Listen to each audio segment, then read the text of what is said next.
Donc bonjour mes chers amis, mes frères et sœurs, et aujourd'hui on entreprend le chapitre 4 de l'Évangile de Jean. Notre bon Père Céleste, on aimerait que tu puisses nous aider à bien comprendre ce texte qui parle d'une rencontre entre Jésus et une femme. Ce qui nous intéresse le plus, c'est Jésus. Qu'est-ce qu'on peut apprendre de lui dans ce texte qui va nous aider à comprendre qu'il est le Christ, le Fils de Dieu? Et que si on croit en lui, on va avoir la vie. Dirige-nous, Seigneur, pendant ce temps de méditation. Amen. Cette histoire de la femme samaritaine est bien connue. Et on l'a utilisée souvent dans des conférences sur l'évangélisation, comment approcher les gens, comment témoigner de l'Évangile, quels sont les sujets qu'on devrait apporter quand on parle avec des inconvertis. Mais ici, l'important, ce n'est pas ce qu'on va dire à un inconverti. C'est qui est-ce qui parle à la femme samaritaine et qu'est-ce qu'il lui dit à son propre sujet. Je vous le répète, je l'ai dit à quelques reprises, Jésus parle de lui dans l'Évangile de Jean. C'est là qu'on retrouve toutes les « je suis ». Et ici, on va voir une autre facette de la personne de Jésus, une autre façon dont il parle de lui. Et ce qu'il est va influencer ce qu'il va faire et va influencer aussi notre compréhension. Si je comprends bien qui il est, ça va influencer ma compréhension de ce qu'il dit de lui-même. Donc, nous allons lire le chapitre 4, verset 1 jusqu'au verset 19. Le Seigneur sut que les pharisiens avaient appris qu'il faisait et baptisait plus de disciples que Jean. Toutefois, Jésus ne baptisait pas lui-même, mais c'étaient ses disciples. Alors, il quitta la Judée et retourna en Galilée. Comme il fallait qu'il passe par la Samarie, il arriva dans une ville de Samarie nommée Sichar, près du champ que Jacob avait donné à Joseph son fils. Là se trouvait le puits de Jacob. Jésus, fatigué du voyage, était assis au bord du puits, c'était environ la 6e heure. Une femme de Samarie vint puiser de l'eau. Jésus lui dit « Donne-moi à boire », car ses disciples étaient allés à la ville pour acheter des vivres. La femme samaritaine lui dit « Comment toi, qui es un juif, me demandes-tu à boire, à moi, qui suis une femme samaritaine ?» Les Juifs, en effet, n'ont pas de relation avec les Samaritains. Jésus répondit « Si tu connaissais le don de Dieu, et qui est celui qui te dit « Donne-moi à boire », tu lui aurais toi-même demandé à boire, et il t'aurait donné de l'eau de vie. « Seigneur, lui dit la femme, tu n'as pas rien pour puiser, et le puits est profond. D'où aurais-tu donc cette eau vive? Es-tu plus grand que notre père Jacob qui a donné ce puits et qui en a bu lui-même ainsi que ses fils et ses troupeaux? » Jésus lui répondit, « Quiconque boit de cette eau aura encore soif, mais celui qui boira de l'eau que je lui donnerai n'aura jamais soif. Et l'eau que je lui donnerai deviendra en lui une source d'eau qui jaillira jusque dans la vie éternelle. » La femme lui dit, « Seigneur, donne-moi cette eau, afin que je n'ai plus besoin, que je n'ai plus soif, et que je ne vienne plus puiser ici. » « Va, lui dit Jésus, appelle ton mari et viens ici. » La femme répondit, « Je n'ai point de mari. » Jésus lui dit, « Tu as raison de dire, je n'ai point de mari, car tu as eu 5 maris, et celui que tu as maintenant n'est pas ton mari. En cela, tu as dit vrai. » « Seigneur, lui dit la femme, je vois que tu es prophète. » Donc, cette rencontre, on va la regarder avec l'optique de la personne de Jésus. Jésus part de Jérusalem, ou de la Judée, là où il baptisait avec ses disciples, et il monte vers la Galilée. Et si vous connaissez un petit peu la géographie, bon, il est important de comprendre que pour passer de la Judée vers la Galilée, il faut passer par la Samarie. Bon, ce que j'ai lu, c'est que souvent Les Juifs évitaient de passer en Samarie parce qu'ils n'aimaient pas les Samaritains. Mais Jésus, lui, décide de passer, je dirais, en plein centre de la Samarie. Et les chemins étaient souvent, ou les sentiers, ou les chemins que les gens prenaient, étaient souvent intentionnellement dirigés vers les différents puits. Donc, on allait d'un puits à l'autre pour avancer vers la destination qu'on voulait aller. Parce que c'était comme ça qu'on pouvait puiser de l'eau, parce qu'on voyageait à pied, donc c'était des heures, souvent des journées, pour se déplacer de Jérusalem à aller, mettons, à la Samarie. Ça prend quelques jours. Aller en Galilée, ça prend quelques jours. Donc, on va d'un puits à l'autre et on puise de l'eau, et souvent on arrête dans les petits villages et on achète de la nourriture.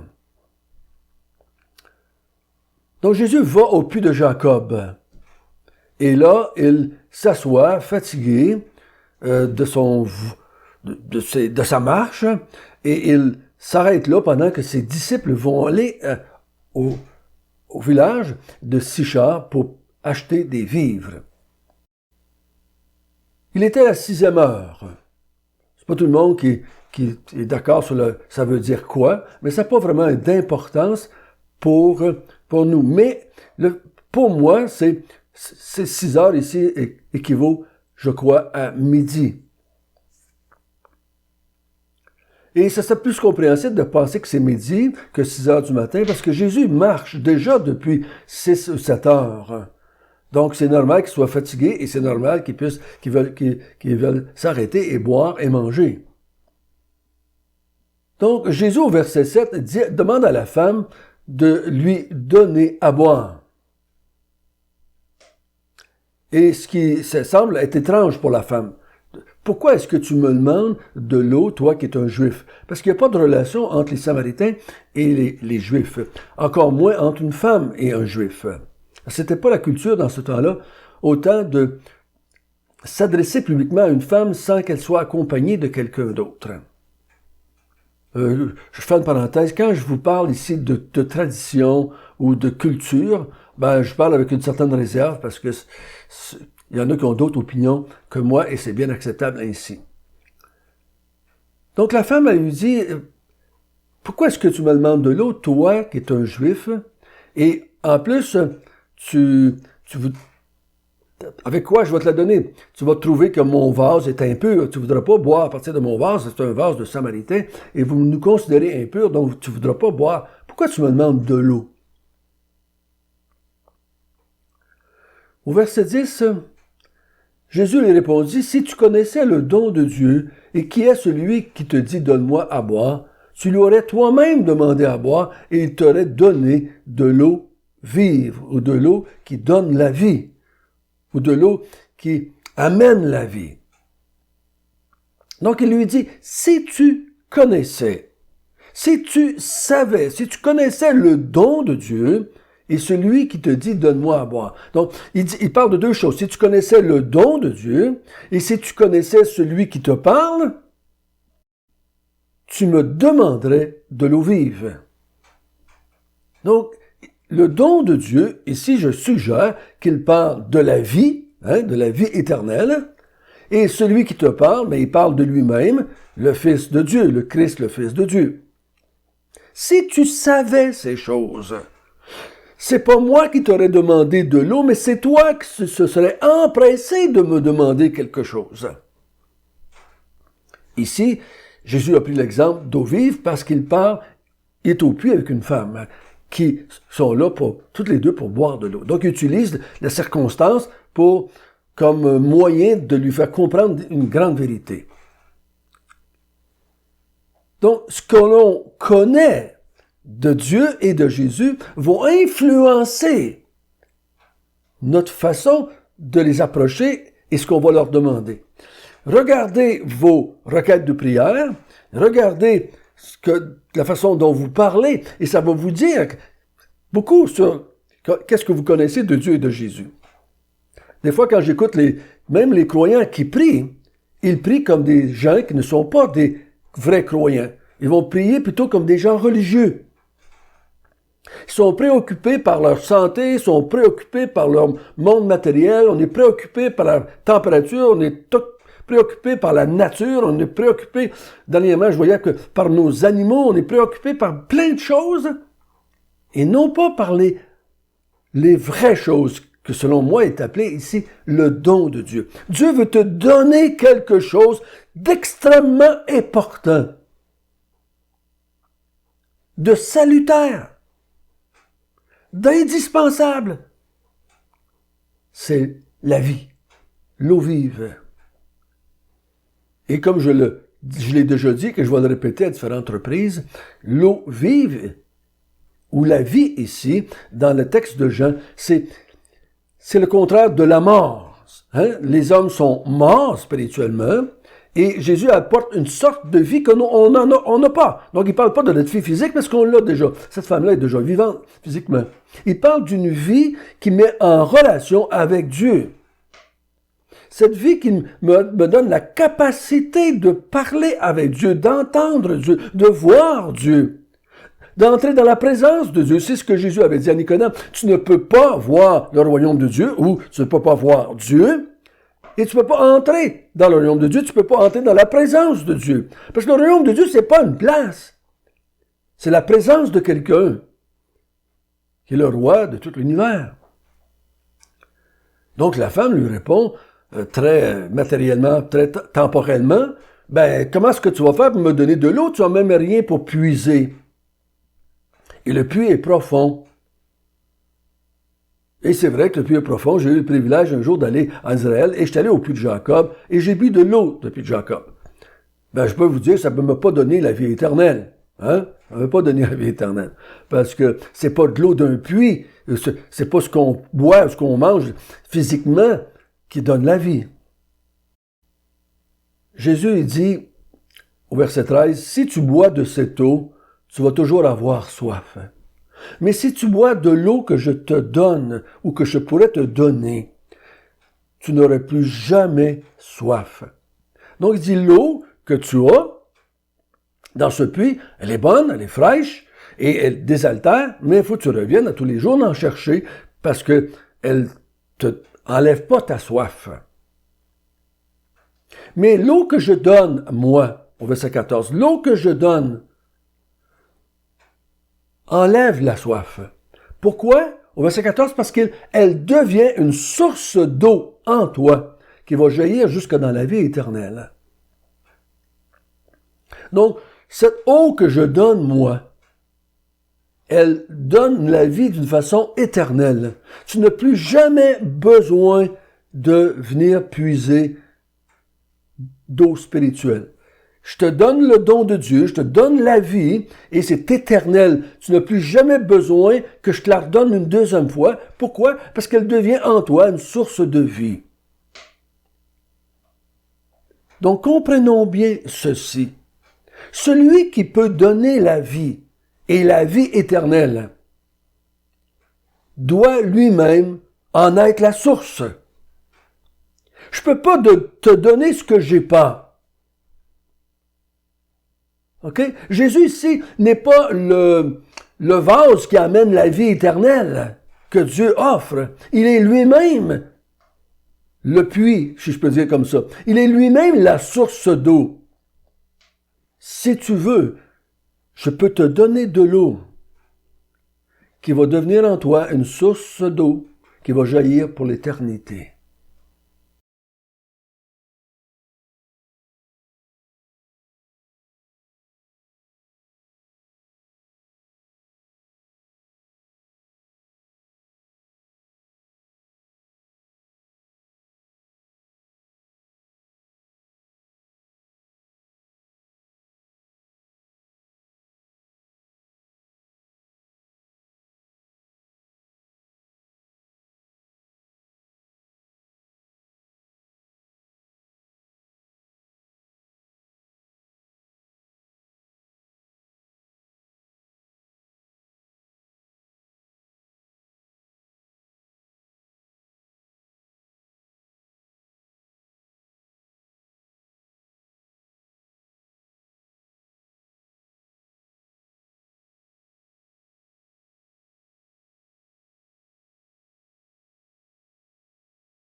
C'est cette vie qui est beaucoup plus importante qu'une place quand on va mourir. Parce qu'aller au ciel, après la mort, si j'ai pas la vie, c'était juste une autre place. C'est juste une autre place. Mais c'est la plus belle place de l'univers. C'est juste une autre place. Mais la vie, ça veut dire que la présence de Dieu, ici, maintenant, et pour l'éternité, ça, c'est le don de Dieu. Ça, c'est le plan de Dieu. Ça, c'est la raison, parce que sans la vie, je n'ai rien en ce qui concerne Dieu. Je n'ai pas de capacité de voir Dieu et de rentrer dans la présence de Dieu et de parler de Dieu. Je n'ai pas la capacité de comprendre ce que Dieu veut me dire si je n'ai pas la vie. Il faut bien comprendre que Jésus est venu offrir la vie et non pas un siège dans un endroit paradisiaque. Notre bon Père du ciel, merci de ton don. Merci que tu as envoyé ton Fils dans le monde afin que quiconque croit en lui ait la vie éternelle. Ô Seigneur, nous ne pouvons pas demander à ton Fils de nous donner la vie si on ne croit pas qu'il est lui-même source de la vie. Il faut premièrement croire qu'il est la source de la vie. Et quand on le croit, on ne peut pas faire autrement que de lui demander « Donne-moi de cette eau afin que je vive éternellement. » Amen.